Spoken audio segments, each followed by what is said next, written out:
우리에게는요, 진정한 변화가 필요합니다. 우리가 진정코 변화하려면 마음이 먼저 변화돼야 됩니다. 마음속의 가치관, 인생의 목적, 생각, 느낌, 감정, 이런 것들이 바뀌지 않으면 우리의 삶의 진정한 변화를 기대할 수가 없어요.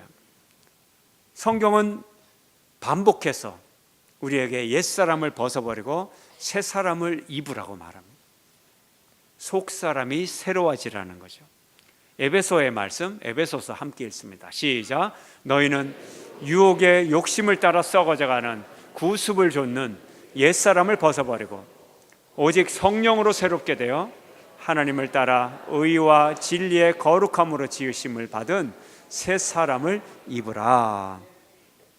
옛사람을 벗고 새 사람을 입는 방법은 성령을 받으라고 말합니다. 성령으로 새롭게, 심령으로 새롭게, 이것은 하나님의 영을 받는 겁니다. 에스겔서는 이렇게 말하죠. 함께 시작.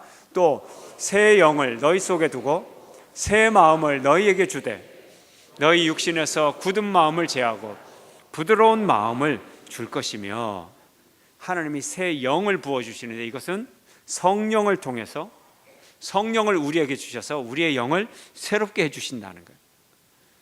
마음이 새로워지는 방법, 오늘 로마서에서는 성령을 받아 새로워진 사람은 이 세대를 본받지 않는다고 말합니다. 시대의 정신, 시대의 풍조를 본받지 않고 살아간다는 걸 말하고 있어요.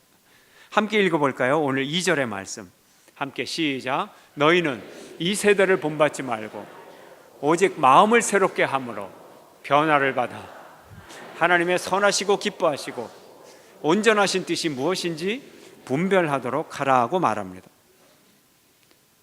이 세대를 본받지 말고, 그리고 무엇을 분별하라? 하나님의 뜻을 분별하며 살아가라는 거예요. 하나님의 뜻을 알아가는 것이 단순히 지식적인 그런 내용이 아니고 정말 구체적이고 우리의 삶에 확실한 지식으로, 우리의 삶의 지식으로 연결을 시키라는 거예요. 그래서 우리가 삶의 지식으로 하나님의 뜻을 연결시키는 사람은, 오늘 본문은 어떻게 표현을 하느냐? 몸을 드리는 사람이다, 이렇게 표현을 하고 있어요. 마음이 새로워진 사람은 하나님 앞에 진정한 예배자가 되고, 진정한 예배자는 몸을 드리는 예배자가 된다는 거예요. 진정한 예배는 몸의 예배라는 것이요, 몸의 예배. 함께 읽어볼까요? 1절 말씀 함께 시작. 그러므로 형제들아, 내가 하나님의 모든 자비하심으로 너희를 권하노니 너희 몸을 하나님이 기뻐하시는 거룩한 산 제물로 드리라. 이는 너희가 드릴 영적 예배니라. 우리가 예배 중에 여러분이 몸으로 여기 와 계시잖아요. 몸으로 와 있어야 진정한 예배가 되는 거죠. 우리 예배 실황이 방송으로도 전해지고 인터넷에도 들어있어요. 예배를 빠진 분이 인터넷에 들어가서 설교를 듣습니다. 참된 예배가 될까요? 책상 앞에 앉아서 몸이 나와야 되는 거예요. 예배 상황을 보고 들을 수는 있어요. 그런데 목사조차도 느끼는 게 뭐냐? 이건 예배가 아니라 성경 공부다. 목사님이 지난주에 무슨 설교를 하셨지? 무슨 찬양을 불렀지? 지적으로 인포메이션을 듣는 거예요. 공부를 하는 거예요. 내가 드리는 예배는 아니에요. 인터넷 설교 들으면서 하나님 내가 드립니다. 가끔 있죠. 드문 현상이에요. 우리가 몸으로 예배 처소에 와 있고, 우리가 몸을 드리는 거 정말로 중요합니다. 하나님은 우리의 몸을 요구하세요. 그런데 이 세상도 몸을 요구하고 사탄도 우리의 몸을 요구합니다.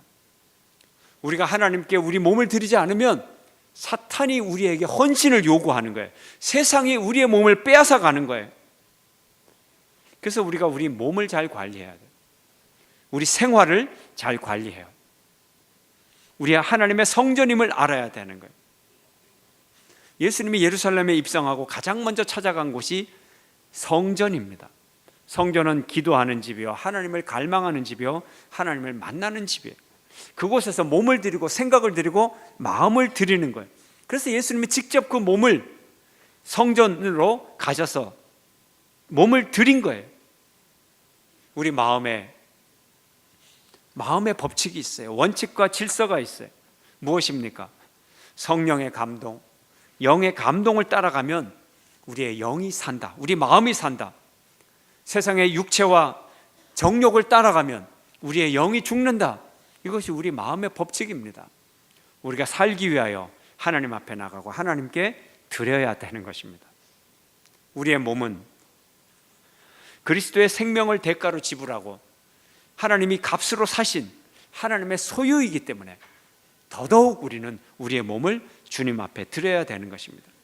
고린도전서는 이렇게 말합니다. 함께 읽습니다. 시작. 너희 몸은 너희가 하나님께로부터 받은 바 너희 가운데 계신 성령의 전인 줄을 알지 못하느냐? 너희는 너희의 것이 아니라 값으로 산 것이 되었으니 그런즉 너희 몸으로 하나님께 영광을 돌리라 말합니다. 몸을 드리는 여러분 되시기를 축원합니다. 그리고 몸을 드리는 제사는 하나님이 받으시는 거룩한 산 제사라고 말합니다. 진정한 예배는 우리 몸을 드리되 거룩한 산 제물로 드리는 것을 말합니다. 오늘 바울이 산 제사로 드리라고 말합니다. 구약의 제사는 어떤 제사인가요? 자기가 죄를 지었을 때 그 죄값을 치르기 위하여 짐승을 가지고 가서 죽여서 드립니다. 원래를 죄 지은 사람은 자기 목숨을 바쳐야 되는 거예요. 죄인은 자기가 죽어야 되는 거예요. 그런데 죄 지은 사람이요, 큰 죄든 작은 죄든 다 자기가 죽어야 그 죄를 용서를 받거든요. 그래서 죄 지은 사람이 하나님 앞에 가서 나 죽습니다 그러고 자기 목을 딱 따고 죽어버렸어요. 하나님이 이제 죽었으니까 죄를 용서해 줍니다. 용서해 줬어요. 그 다음에 어떻게 됩니까? 죽었어요, 이 사람. 어떻게 합니까? 그래서 하나님이 죄는 용서하지만 사람은 살려야 되겠다. 그래서 하나님이 고안한 은혜의 제도가 짐승을 죽이는 제사 제도예요. 제사라는 건 굉장히 잔인한 거예요. 아주 참혹한 거예요. 짐승의 모가지를 자릅니다. 그리고 거꾸로 매달아서 피를 다 쏟아요. 그리고 껍질을 따고 내장을 가르고 고기를 다 토막을 내서 다 각을 뜬다는 건 바로 요거만한 고기 덩어리로 다 만드는 거예요. 수백 덩어리로 만드는 거예요. 얼마나 잔인합니까? 그리고 그걸 다 태우는 거예요. 제사 드리는 사람은 네 죄가 이렇게 무겁다, 네 몸이 이렇게 다 죽어야 되고 네 몸이 이렇게 다 찢어지고 그리고 네 몸이 다 타야 되는 거야. 네 대신 이 짐승이 죽는 거야. 다시 죄 지을래 안 지을래? 예, 죄 안 짓겠습니다. 그러면 제물을 드려라. 이 제물을 내 대신 드립니다. 그러니 이렇게 제사를 드린 사람이 죄를 또 짓겠어요? 안 짓겠어요? 죄를 지을 수가 없죠. 그런데 이 제사는 어떤 제사예요? 죽은 제사잖아요. 짐승은 죽었잖아요. 그런데 하나님은 산제사를 드리라 이렇게 말합니다. 어떤 제사? 네가 살아서 드리는 제사를 드려라. 죽은 제사는 한 번밖에 못 드려요. 그러나 산제사는 매일매일의 삶을 드려라. 살아서 드려라. 뭐를 드리나요? 살아서 드리는 그 인생을 드리는 거예요. 바쳐진 삶을 살아가는 거예요. 삶의 열매들을 드리는 거예요. 삶의 모든 것을 드리는 거예요. 흔히 하는 말로 헌신의 삶을 사는 거예요. 헌신 뭐예요? 드려요. 뭐를 드려요? 몸을 드리는 삶. 이런 삶이 하나님께서 받으시는 산 제사로 드리는 삶인 것입니다. 산 육체로 드린다고 하는 것은 우리 그리스도인의 모든 전 실존을 드린다는 거예요. 이 전 실존을 드린다는 이 속에는요, 우리의 삶의 윤리적인 실천을 드린다는 거예요. 도덕적인 삶을 드린다는 거예요. 이걸 잊으면 안 되는 거예요. 우리의 삶이 뭐예요? 뭐가 하나님께 드려지는 삶입니까? 깨끗한 삶이잖아요. 하나님께 깨끗한 제물을 드리는데 죄 짓는 삶을 드린다고요? 이게 제물이라고요? 그게 아니잖아요. 이걸 잊으면 안 되는 거예요. 여러분의 매일의 삶이 하나님께 드려지는 살아있는 제물의 삶이라면 그것은 당연히 윤리적인 삶이고 당연히 도덕적인 삶이에요. 당연히 아름다운 삶이에요. 우리 그리스도인이 하나님께 예배하고 드리는 산제물, 산제사, 참 예배는 주일날만 종교적으로 이렇게 드리는 예배가 아니라 월요일부터 토요일까지 모든 일상적 삶이 하나님께서 받으실 만한 거룩한 삶, 깨끗한 삶으로 드린다는 거예요. 이게 우리의 삶 전체를 드리는 겁니다. 참된 그리스도인에게 거룩함이냐 세속이냐 이런 구별은 없습니다. 우리에게 성과 속의 구별은 없습니다. 모든 세속을 하나님 앞에서 우리는 거룩하게 드려야 되는 거예요. 원래 거룩이라는 뜻은 구별한다는 뜻이에요. 그러나 이것은 separate, 분리는 절대 아닙니다. 분리는 아니에요. 구별이라는 뜻이지. 그래서 우리가 세상 안에 떨어져서 사는 것이 아니라, 분리되는 것이 아니라 세상 안에서 같이 살아가지만 구별되게 살아간다는 거예요. 영국의 신학자 윌리엄 바클레이는 이렇게 말합니다. 몸으로 실천하라. 여러분이 매일 해야 할 과제들을 스스로 떠맡아라. 상점과 공장과 조선소와 그리고 광산 같은 곳에서 일상의 일을 처리해 가라. 그리고 그것들 모두를 하나님을 향한 예배 행위로 드려라 하는 것입니다. 모든 곳에서 우리의 직업 속에서 하나님이 부르신 뜻을 우리는 분별해야 하는 것입니다. 교회의 종교적인 부름이 아니라 세속적인 삶에서의 하나님이 나를 어떻게 불렀는가, 이것을 깨달아야 되는 것이죠. 그리고 오늘 본문은 마음이 변화되어서 하나님께 드리는 이 모든 제사를 영적인 제사라고 말합니다. 영적 예배라고 말합니다.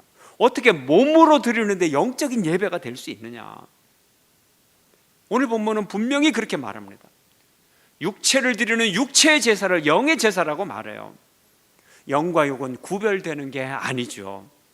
한글 개역판에는 영적 예배라고 되어 있는데 영어 성경에는 reasonable이라고 되어 있어요. reasonable, 이성적인, 합리적인, 합당한, 이치에 맞는, 사리에 맞는, 너의 몸을 드리는 게 그게 사리에 맞는 예배다.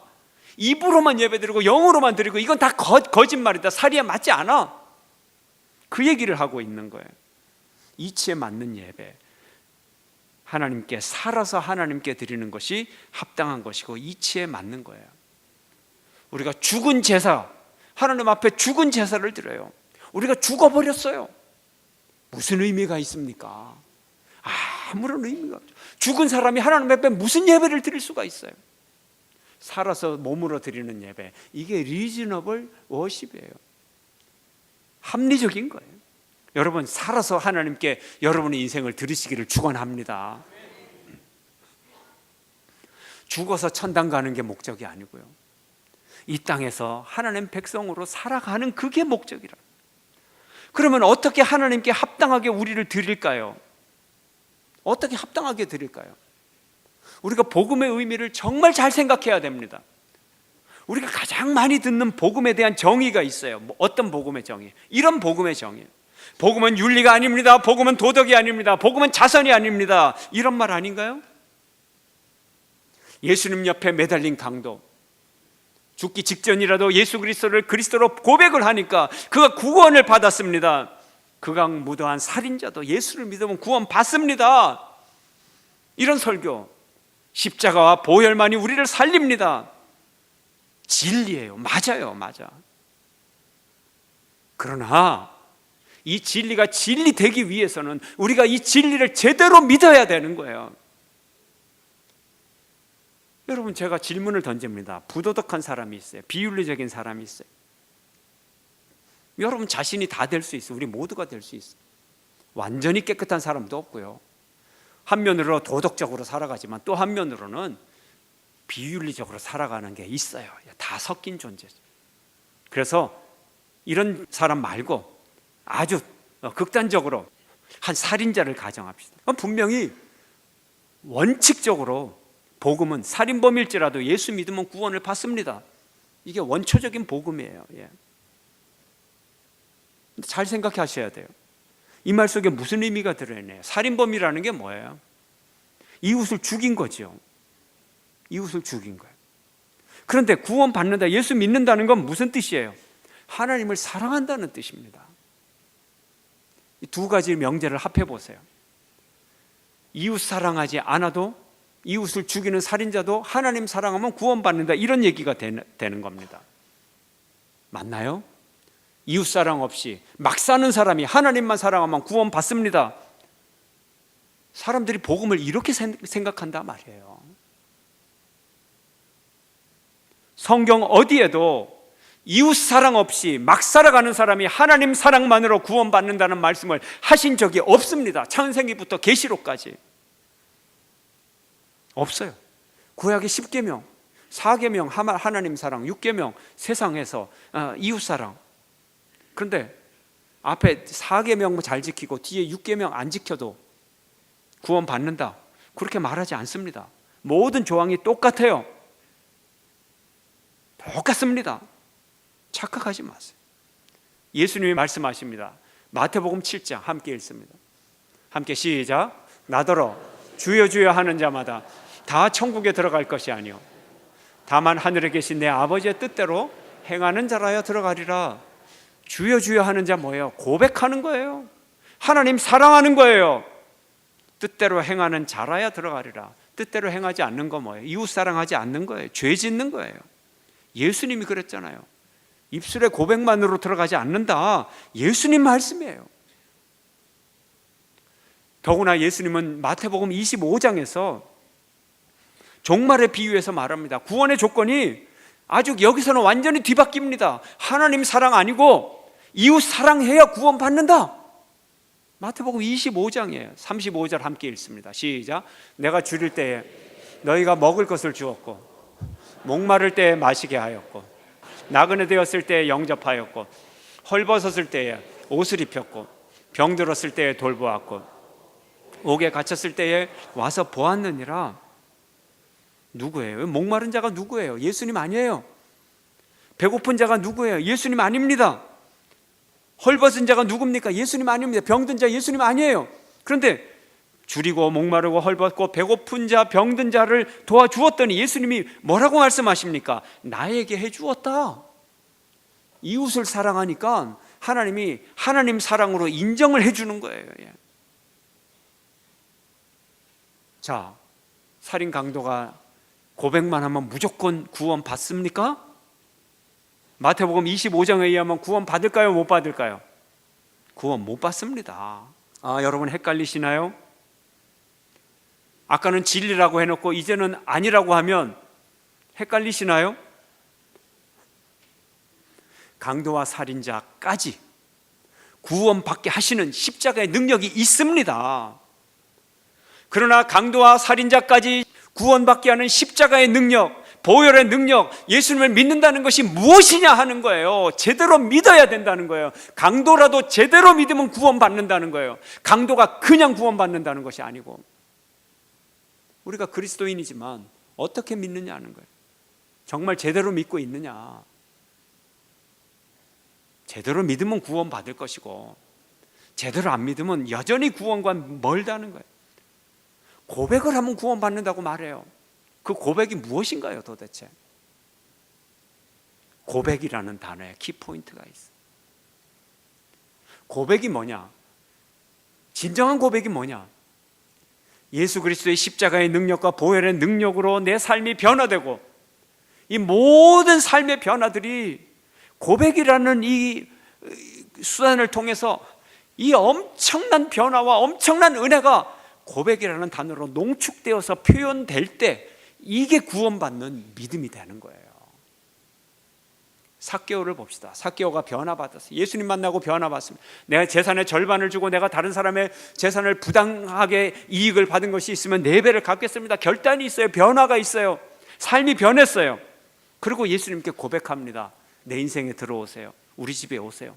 잔치에 초대를 하고 잔치를 합니다. 이 고백이, 그래서 이게 믿음 있는 고백이 되는 거예요. 삭개오는 변화를 표현하는 거예요. 은혜 받은 것을 표현하는 거예요. 예수님은 무수한 사람들의 식사 대접을 받았어요. 다 영접받았어요. 그러나 껍데기 밥만 먹는, 이 밥만 식사만 대접하는 영접 가지고는 구원받았다고 하지 않아요. 삭개오는 진실된 고백이 있기 때문에.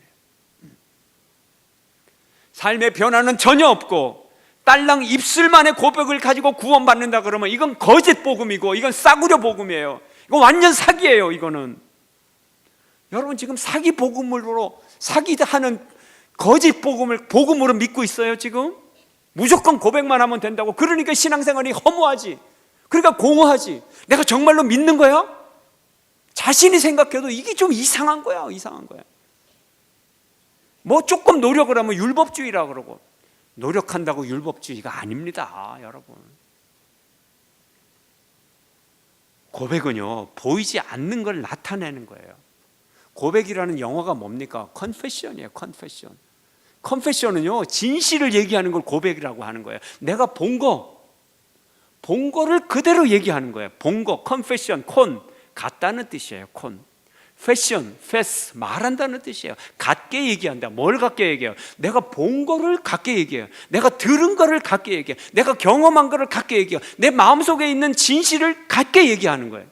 이게 고백이란 말이에요. 근데 본 게 있어요? 들은 게 있어요? 변화된 게 있어요? 내 마음속에 진정한 감사가 있어요? 변화가 있어요? 아무것도 없는데 무슨 고백을 한다는 말이에요.